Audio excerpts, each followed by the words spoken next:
Here we are, Bar Talk Live, episode 2. Kevin Kent, Ed Quinn this week. As always, Tim Piles at McGregor's. Let's go! Sweet! And we're live, Bar Talk at McGregor's with Tim Piles, as always, and my good friend, Mr. Ed Quinn. How are you? I'm really good there, Kevin. I'm just going to sit in the middle. This is going to be funny, I think, for the next hour because you guys are going to have a moment. I'll contribute where I feel necessary. We're going to do our best to keep this podcast on the rails. Well, I'm still getting to know this guy a little bit, yeah. So I'm really intrigued to see the dynamic you two guys share. I'm a little concerned about it, but we'll figure that out through the course of the next hour. Unfortunately. Yeah. Ed, you're the president? Mr. President? Literally the only sitting president right now. Yes, no, I'm on a great little show called Tyler Perry's The Oval on BET. We have our season 6 is coming out in October, and we're going back to shoot season 7 before that. So it's been a wonderful ride, especially being a part of not just this empire that's Tyler Perry's building, but it was a big move when Tyler Perry went back to BET, and little did I, that was 2019 when we were all just halcyon days of fun and nothing really going on, and all of a sudden here comes the pandemic, here comes the strike, and so it's been pretty amazing to be on a show that could last through all this. Do you shoot at his facility? Yeah, right there. Yeah. He bought Fort McPherson Air Force Base there in Atlanta, 360 acres. It's absolutely gorgeous. It's built dozens of state-of-the-art sound stages. I actually live on the lot when I'm there. There's a historic district, so it's really... He did it right, for sure. And you can obviously speak to that better than most, but we did one day of shooting there, like actually shooting guns and stuff for a show, and we were sitting there walking around going, holy shit, look at this place. Like, it's insane, the amount of work they put into it. I mean, well, people ask me, they're like, hey, how's Atlanta? What do you think about Atlanta? I go, I don't have any idea. Because I literally go there, because it's a lot of work, and we shoot fast, and there are these beautiful homes that you can rent right there, and it's a big, super secure studio, just like all studios are. But I can call up the Whole Foods, and they can drop, and I can sit there, and all the cast comes to the stages, and we work, and got a beautiful gym, and there's an old. You work out? What's that? You work out? So only there. That's what I do. I go, and I try and lose 20 pounds before we start shooting. Nice. But there's this old golf course, the old Army golf course. It's all overgrown, and it's beautiful. I go for so many, especially during COVID when we were doing camp quarantine. I mean, you're kind of there, and you're just it's a special place, and it's been a real special ride. So how long will you live there at a time? Month, just a month. Okay. Yeah. So we work fast, we work hard, we get the scripts a few months ahead, and you start studying and getting all these scenes memorized. But he shoots TV like people shoot movies, or you block shoot everything. And so when it's your time to get in front of the camera, you're gonna get a whooping. I've heard the same thing. I've heard he shoots like Michael Bay style. Dude, you're doing like okay, here we are, 86th setup of the day. You're like, holy shit, where he's turning and burning, and you better have your shit in one sock and make sure you know your lines and. Yeah, and you think it's funny because when you first think the show's moving that fast, or you think that maybe the crews were a lot smaller, but it's the opposite. First time we came really early on season 1 because he wanted us to watch them shoot. They were shooting. They were just finishing up a show called what was it? Have and Have Nots. And you walk in, and I mean, it's a Marvel movie cast. Or a crew. There's so many people because everybody has a job. And the part of the way he gets everything to shoot so quickly, keep production costs down, is to move quickly. And when you're doing a setup, you're moving a location, and it just takes forever. Nope. Everybody has some gear.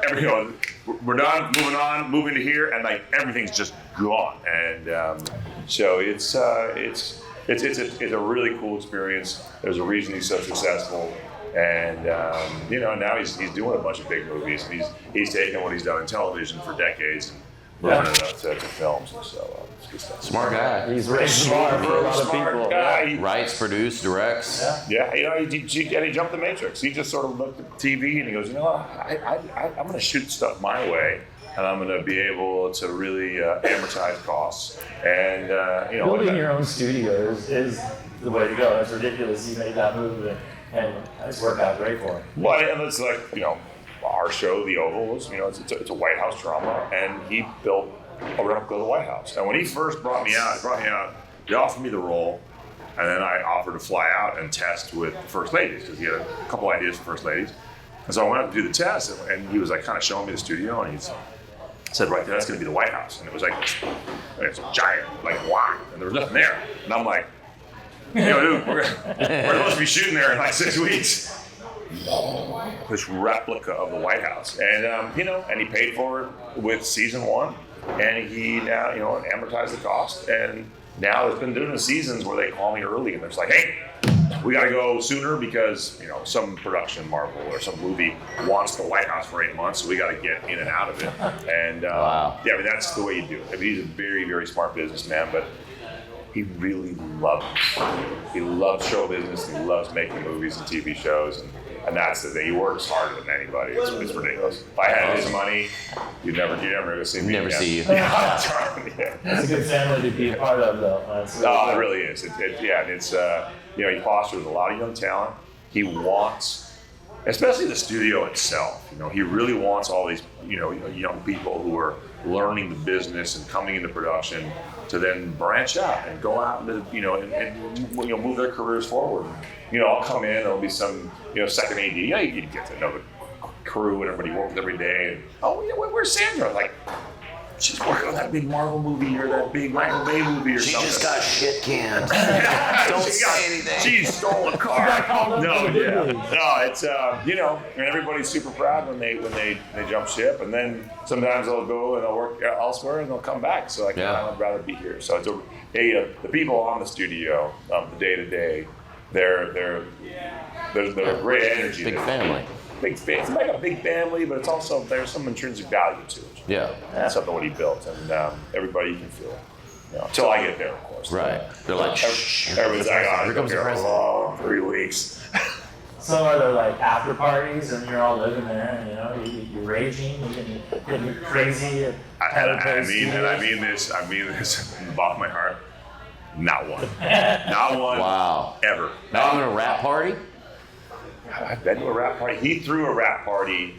He threw the rap party. Usher played. I mean, he threw the rap party. All rap parties when.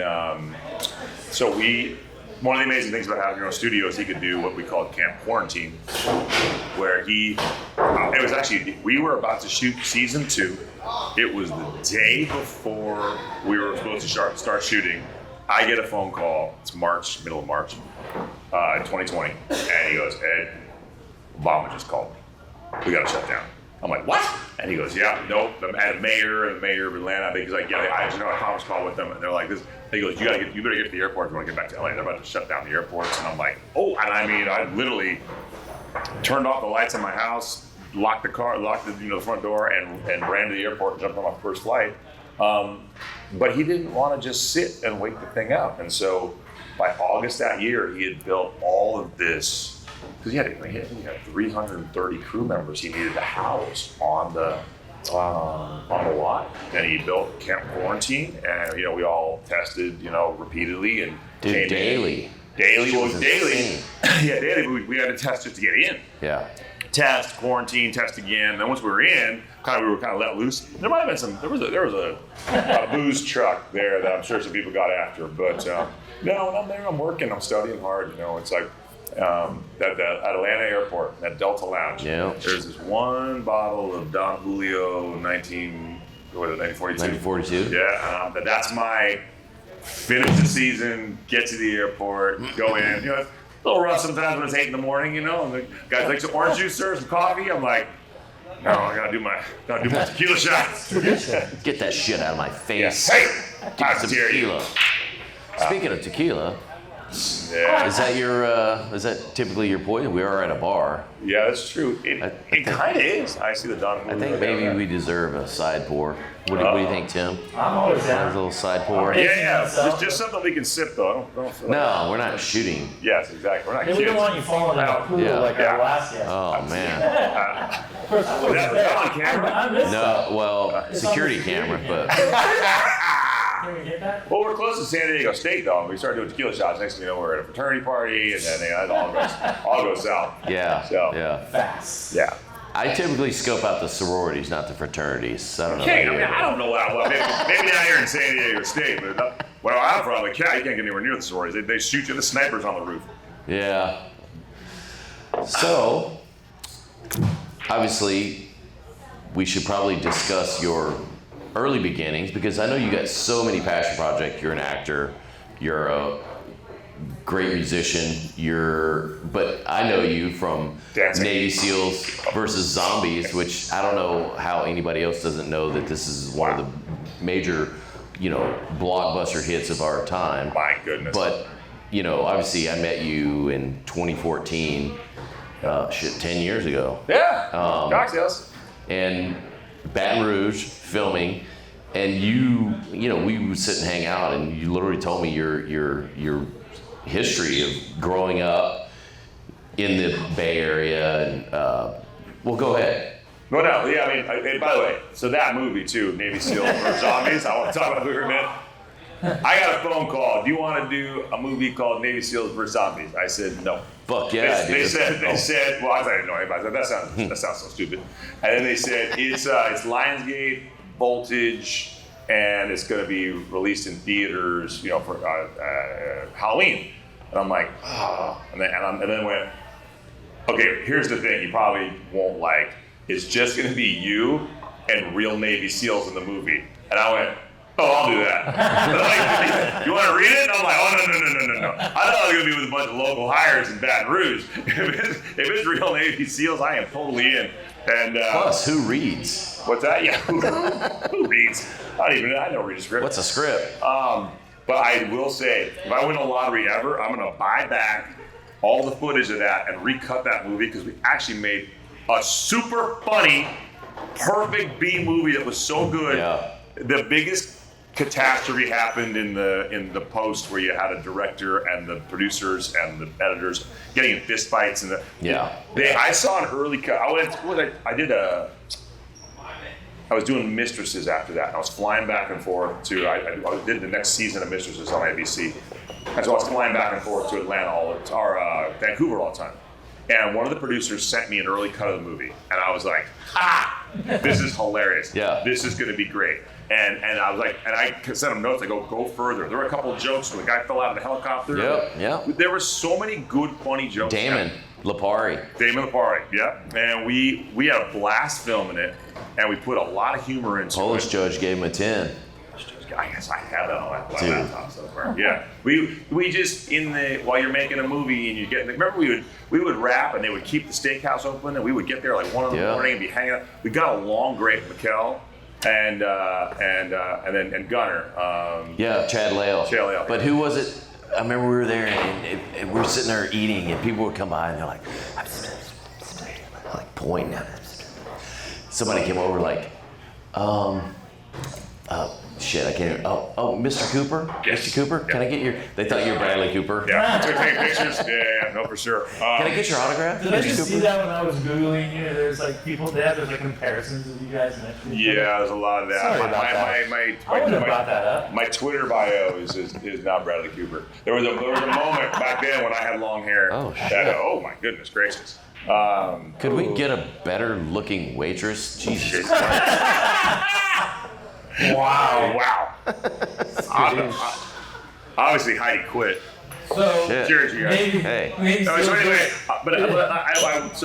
Cheers, this is guys. actually interesting for people that don't know the business. You have no control. You write, you make a movie 3 times. When you write it, when you shoot it, and when you edit it. And you can even be almost to a good, funny, fun. That movie should be a cult classic, like hilarious. Yeah. And whatever happened in post, they dumped the movie, they cut all the humor out of it. They just sort of like it's too bad. Yeah, because we could have been doing sequels. I already had an outline for a sequel. Could have been your Sharknado. Well, there's a. I mean, yes, but better. A what? Chardonnay. Sharknado. Yeah, Sharknado. Oh, I thought it's Chardonnay. Yeah, I'm like, what's what the fuck? Sharknado? I gave it up for Lent. So that's available for streaming if you want to watch that movie, right? Is it on Netflix? I think it's still on Netflix too. Yeah. It's around. You're in that. Yeah, You're one of the seals. Well, spoiler alert, I'm one of the SEALs. I'm the first one to die. Yes, exactly. So, The You got that to goofball look actor to. survived, but all Yeah, the Ryan? all these. I will say, that was one of my first films that actually had lines. And, big bad Navy SEAL, like, oh, fuck it, I can do anything. I'm basically playing myself, But everybody's a badass until the camera's pointing your fucking face. And you're sitting there going, I'm sitting there saying my lines. And, to my lieutenant, who's Ed, and it's like, you get ready to say something, you're like, and actually you're like,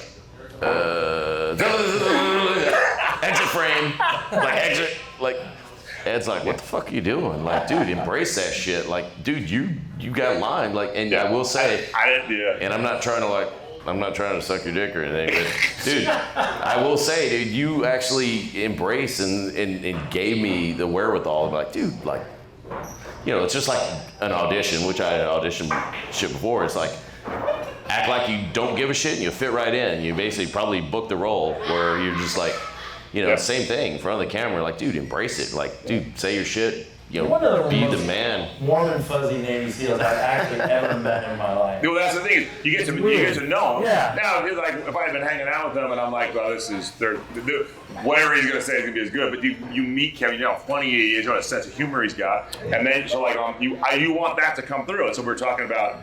So there was this.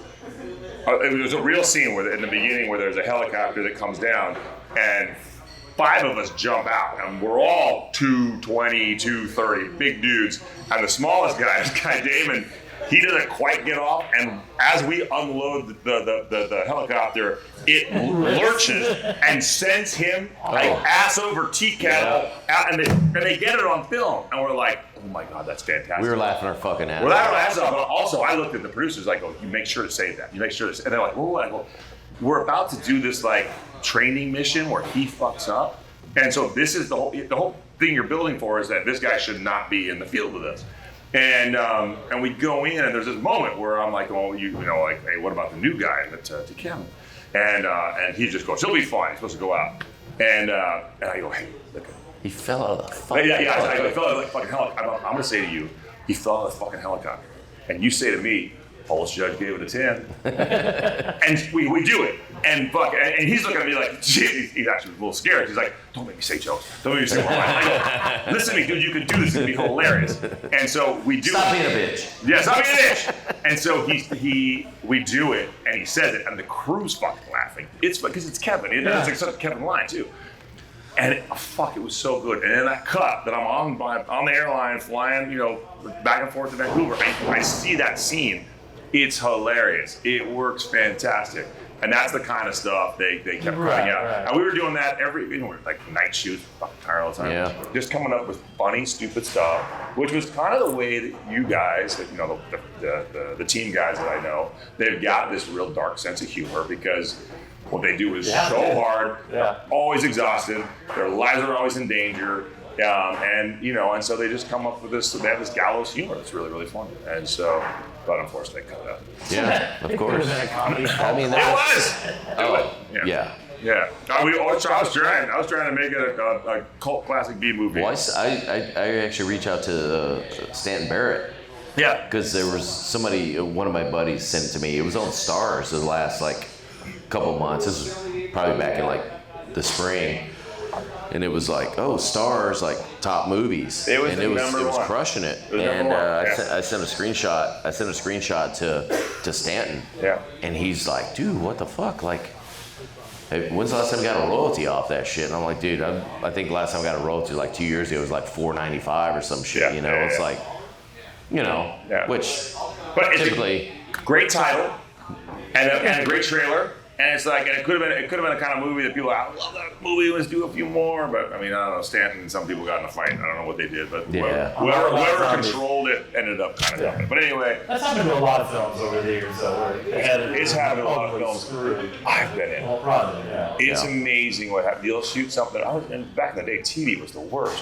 I can't tell you how many episodes of network television I did, and the scene's great and it works. And then they decide they want to rewrite the scene that you've already shot, and so you're now looping, and all your lines are now delivered on the back of your head because it's like, instead of saying this, say this. And you're like, it's the same shit, but now it cuts, and it's like, it's on Kevin, it's my line, the camera's back here, and I'm looping these lines. And I'm like, what are we doing? Are we just wasting money here? Exactly.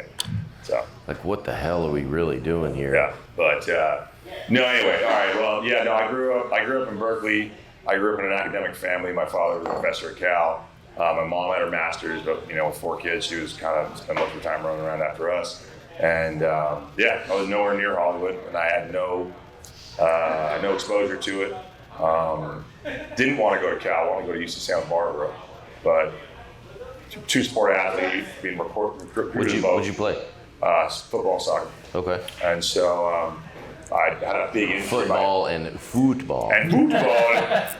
Loved both. Had a big injury my junior year in high school. So I had a big surgery on my shoulder. So I kind of was one of those kind of unheralded going into my senior year. But then I played in the big Catholic Athletic League with like De La Salle and Moreau and Bishop O'Dowd.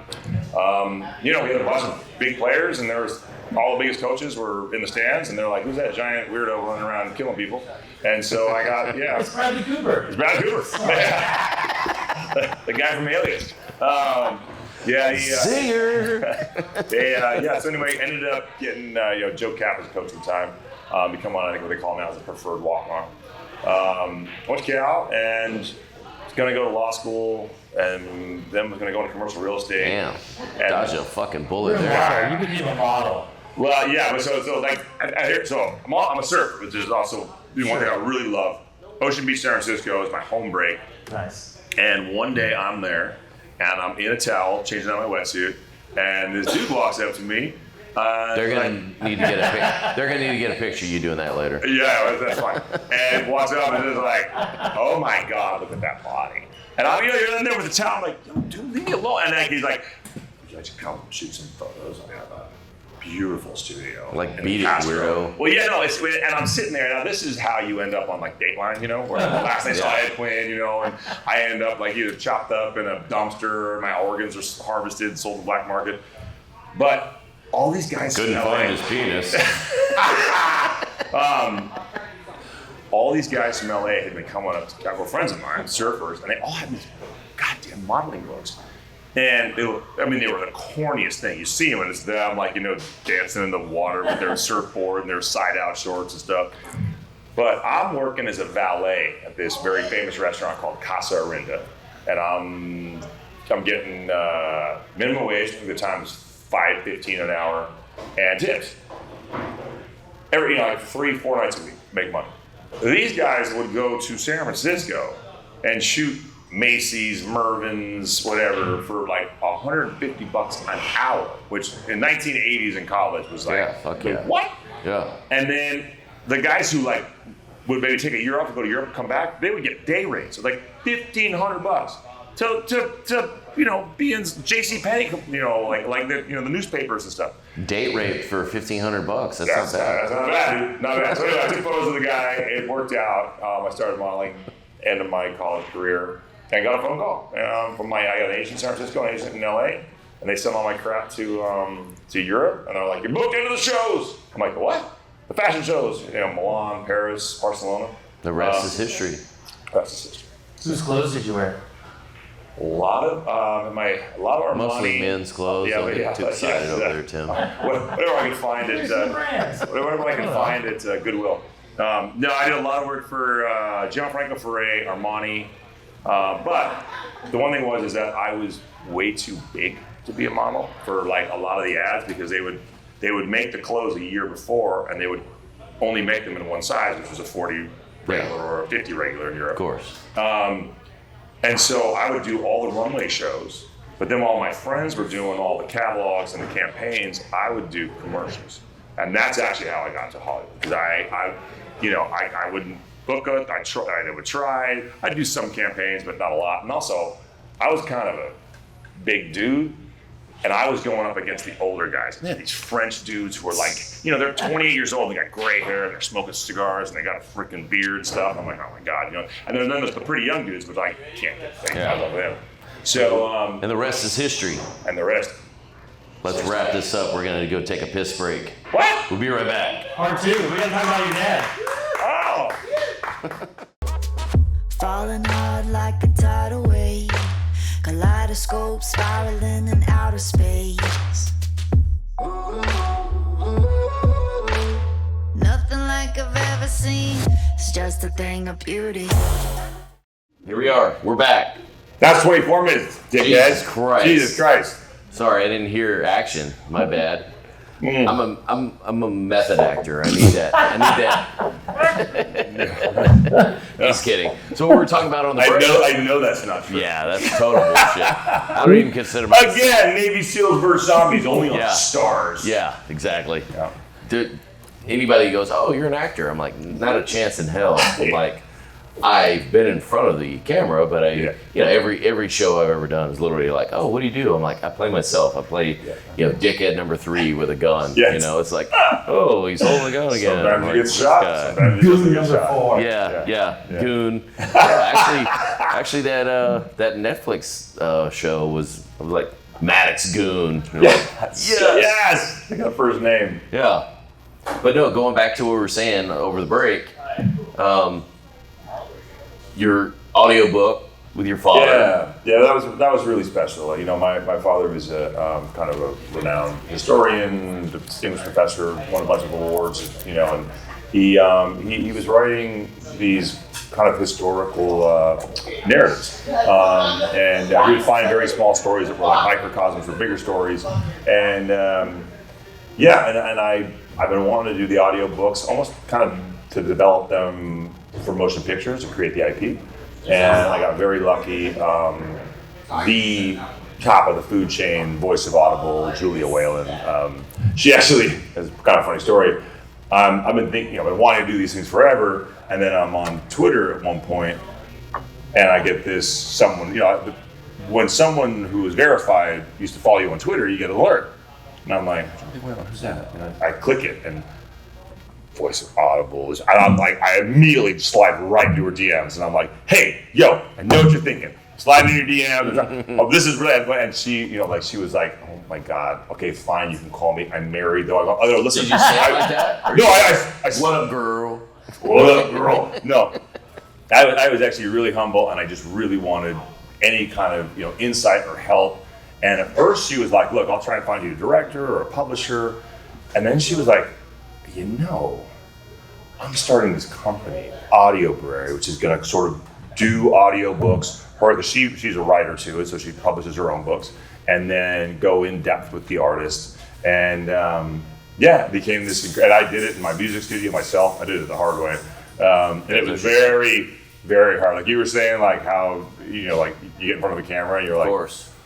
Dude, sitting there, like, you read something and it's not that hard, but when you're just in there, page after page, all you hear is the sound of your own voice. And my father's stuff is not written to be read. It's not like sort of bestseller, sort of pulp fiction. Yeah.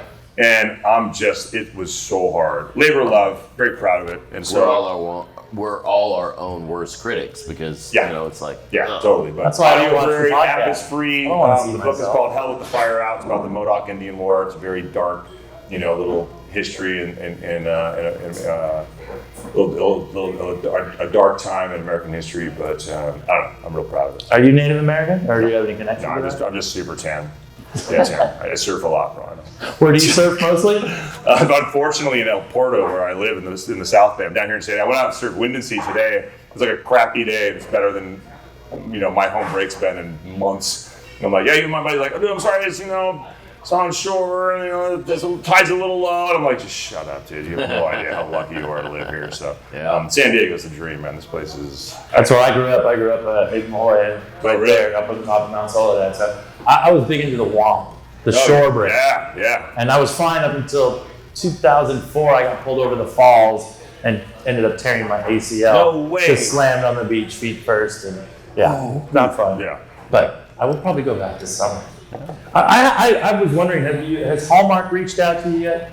I feel like you need to be in a Hallmark Christmas movie. No, all my you're so friends are handsome in and them. debonair. All my friends are in them. I don't and know there's like why. 100 of these damn movies. So. I would do one. I would want to do like some sort of sinister one, like some sinister Christmas one. No, I have never done a Hallmark movie. Haven't even been approached. So I don't know. I feel like Hey, you got to put it out there I sometimes. got to put it out in the universe. Exactly. I feel like we're building towards. Growing my hair out. So the last guest we had for episode 1, Ray Buffer, Oh, plays cool. Santa Claus. Yes. In a lot of stuff. And I feel like we're building toward this, like a bar talk movie. Yes. Which would be Bar phenomenal. That'd be Bar talk. amazing. Yeah, well, wait, dude, why don't you guys go pitch Hallmark? We can pitch this right here. Fall in love. Where's Heidi? Heidi? Yeah, an actor comes to San Diego, falls in love with What a do we need? local More bartender tequila? at Christmas time. Well, I started writing this film like 3 years ago. It was going to be a short film. Yeah. When I was going through film school. It was called The Christmas Sleigh, SLAY.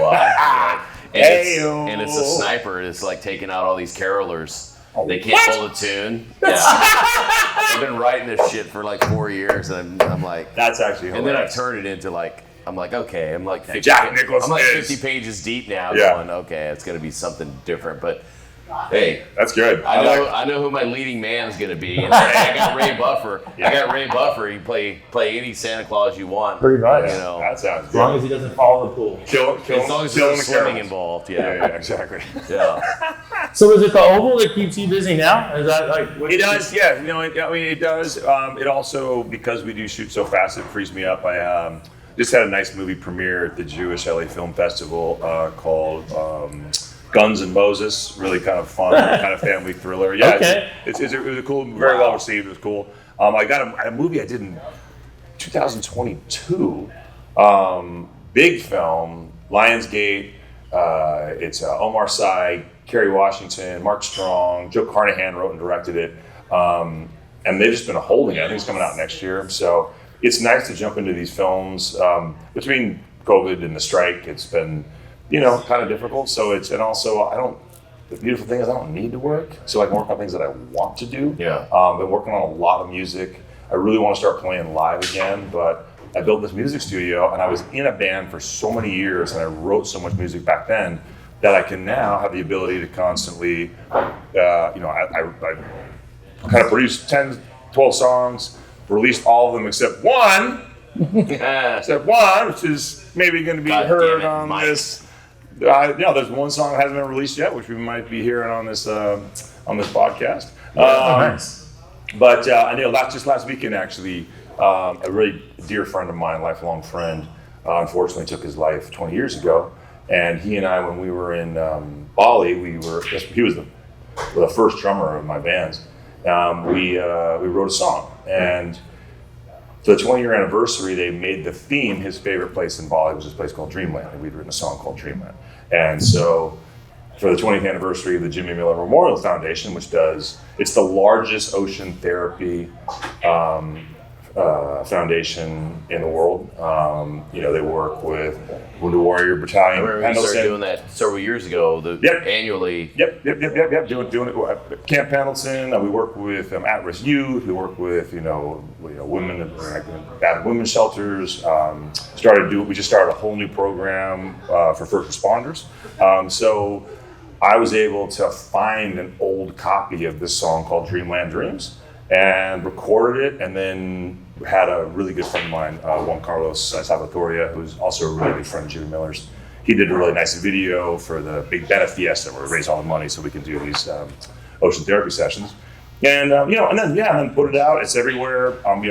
Ed Quinn, I was gonna go with one of my band names, but it seemed to be simpler and smarter to just keep all my music under Ed Quinn, so you can find it everywhere you stream music. I got 3 music videos out there on YouTube that I'm pretty proud of, and and so it's kind of great to be able to, as hard as it is, we spent 15 minutes talking about Navy SEALs vs. Zombies. I haven't fucking thought of that movie in 10 years, but it's so hard to have any kind of creative control over anything for the most part. Other people write stuff. My mom always calls me a blue collar actor. I love working.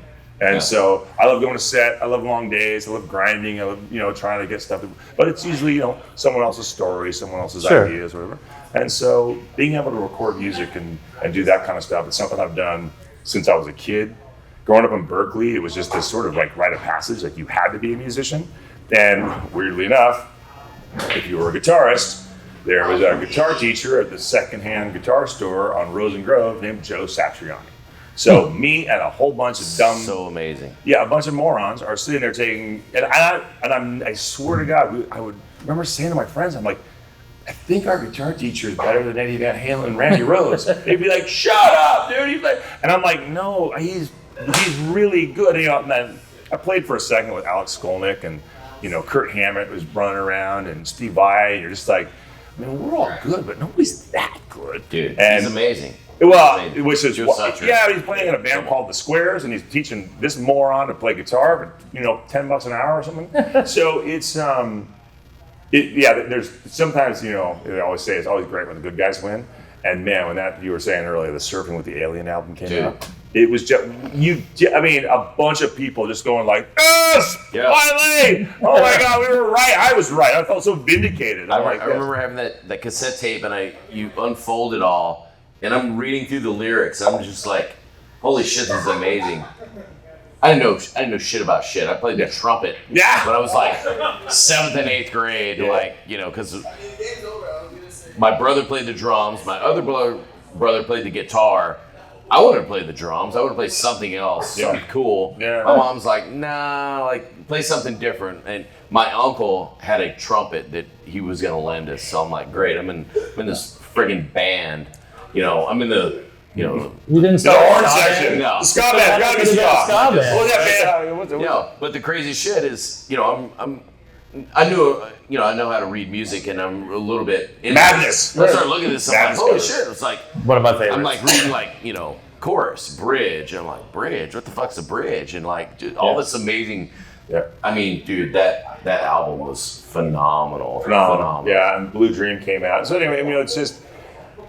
For me, it's always it's so nice to be able to kind of have that kind of creative outlet. I'm always writing too. I've sold a bunch of scripts. I have I'm really kind of anal when I write, and so I have 4 or 5 scripts that are in different stages of being finished. And I get stuck. It's hard. It's hard to finish a good script, and every once in a while, someone's like, you just gotta finish it. You just gotta get it done, and it'll be great. And you're like, all right, I finish it. And then I read it again, I'm like, this is garbage. This is the kind of script that I get from my agent, and I'm like, why would I do this? Why would I go to Alabama for a month and shoot this pile of shit? This is not a third act. Was a guy drunk? Did he pass out? Or his his cousin finish it for him? So anyway. Yeah. Exactly. You can use AI to finish your script. Hey, and by the way, it's really scary because, everybody's like, what is this AI, this chat GPT? And you're like, write a scene for this. And it comes out and you're like, this is why so many movies and TV shows are so boring because it pukes out. Yeah, that works. That makes sense. That it's dialogue. There's no feel in it. It's not descriptive. It's not. Hollywood used to be full of crazy. Tie a shoe. Yeah, he ties his shoe. No, it's just this dialogue that you're just like, wow, that is.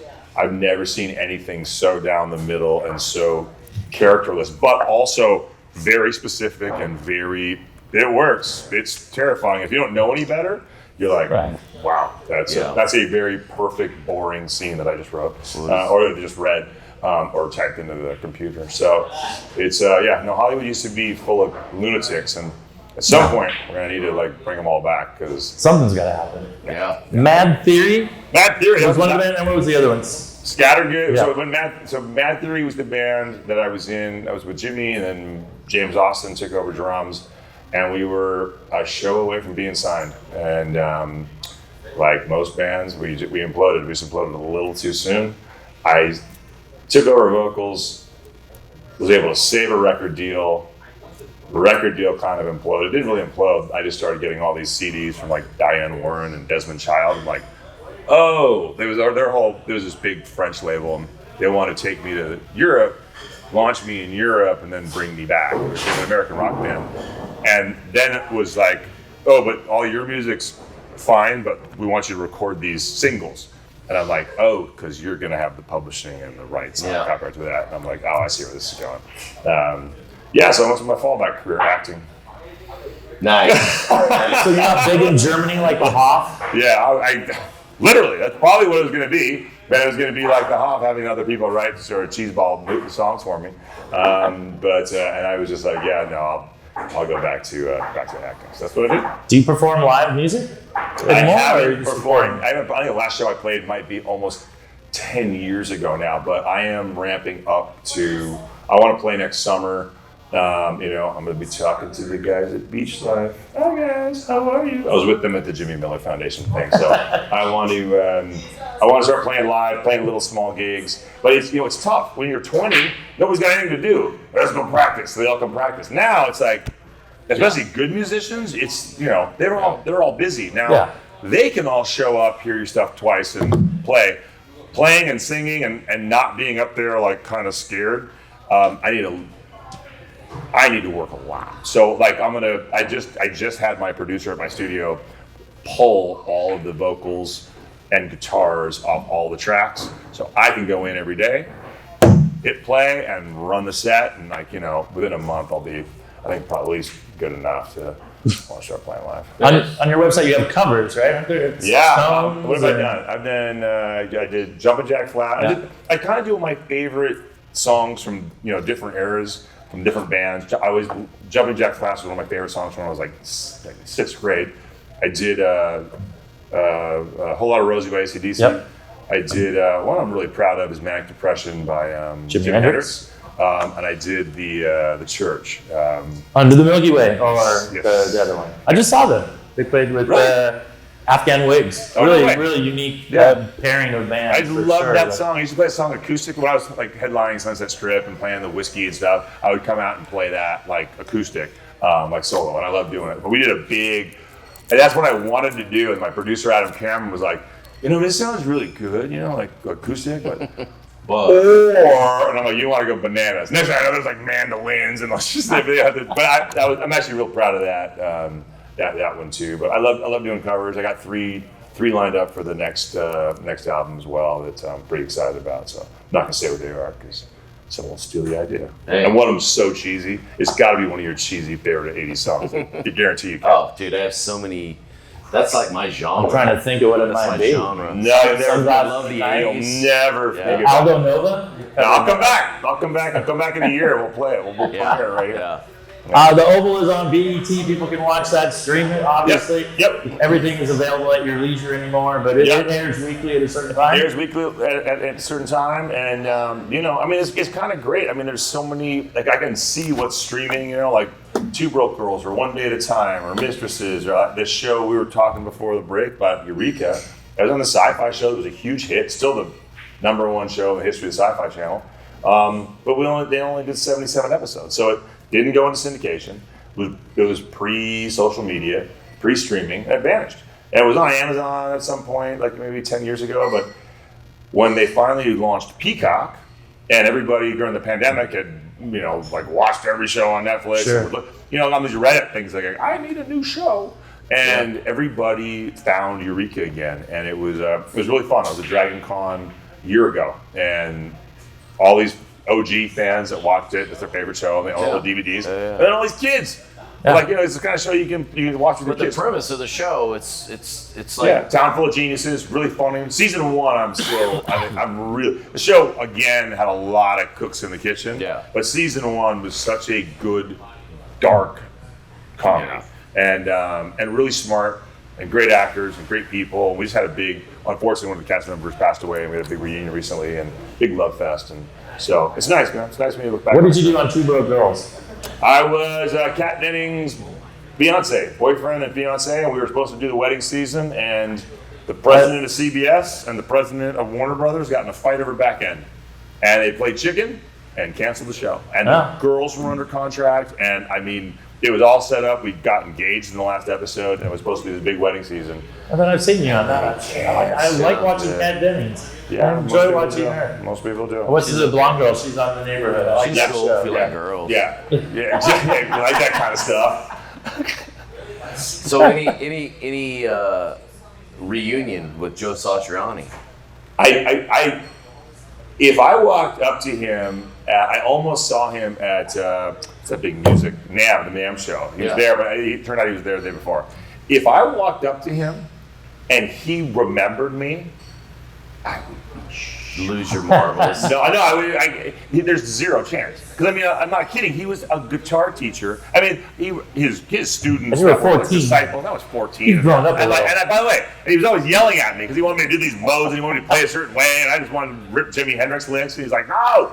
And so yeah, no, there's zero chance. I'd bet $1 million he'll never. But when I say, hey, I just want you to know, like, you know, he's going to be watching the Oval one night, and he's going to be like, no, he's probably been on tour, stuck in some like hotel room in like Japan and watching Two Broke Girls because it's the only American show on TV, and is watching me going like, who's that jackass that can't hit a joke? Knowing that I also couldn't hit a fucking arpeggio back in the day with you know, no matter how many times you try to teach it to me. So no, but it's I'd love to see him again just to say I'm still playing, and I was really proud. I swear to God, that show, the song Freak Show Cold, the lick in that is a Satriani lick. It's something he taught me early, a sort of a hammer-on way to do things. And that lick, that's in a lot of my songs, but the main riff in Freak Show Cold, full Satch. I'm still playing the stuff that he taught me, but no way he knows when. What's your website? EdQuinn.com. It's that easy. QUINN. Music's there. You can check out all kinds of stuff. Check out that. Check the audio book. All the stuff you need to do to get that's there. Bunch of really cool pictures of me, like kind of all glistening and sweaty and weird. Kent's there all the time. Oh, Christ. He got red. I know. I saw one picture and I just saw the six-pack. I'm like, yeah, I'm good. That's why I like having my co-host like this guy right here. It's more of a keg than a six-pack. Well, Ed, thank you so much. So cool to learn a little bit more about you. And thank you guys for having me. Thank you for embracing South Dakota. We're going to get that song up and out and work together to get, a lot of thumbs up. That's going to be that song. So this song that's going to be featured at your podcast was the song that almost got Mad Theory signed and the song that got me signed. And so when I sent music to you guys, we're like, hey, whatever music you want, take a look at it. You want to do some production with it? Oh, great. The fact that you guys just chose, of all, like, I don't know, I think it's sent you 12 songs, you chose that one. I was like, I think it has legs. That's 28 years ago I wrote that song. And it still has legs. So it's, it'll see the light of day soon. Hallmark, if you're listening, Ed Quinn wants to. Yeah, let's go. To be a hard I want to do, what was it? Sleigh sound? Christmas sleigh. Christmas sleigh. Make that a Hallmark movie? A Hallmark like feature. Me being an angry homeowner that hates the carolers that are singing out of tune. Dude. Just Red Mist all day long. Yeah, yeah. That's oh yeah. I don't know if Hallmark's gonna want that movie. We might have to go to Back to Stars. Hey. We'll definitely go. From the guys who brought you. Yeah. Davy Seals first armies. Yeah. I'm gonna go home and watch that, by the way. Yeah. Good luck. Kevin, always good to see you, brother. Absolutely. That shirt is blinding, but I love it. Hey. I love it. Don't mess with your screen setting. Yeah, it's just the shirt. Yeah, I kind of mess with me. Give me a little bit of vertigo, but ate those funny chocolates. Well, hey. I love it. Good Until stuff, next guys. time. Yeah. Hey. Let's drink. Here's cheers to that. McGregor. Thanks for having us. Love your show.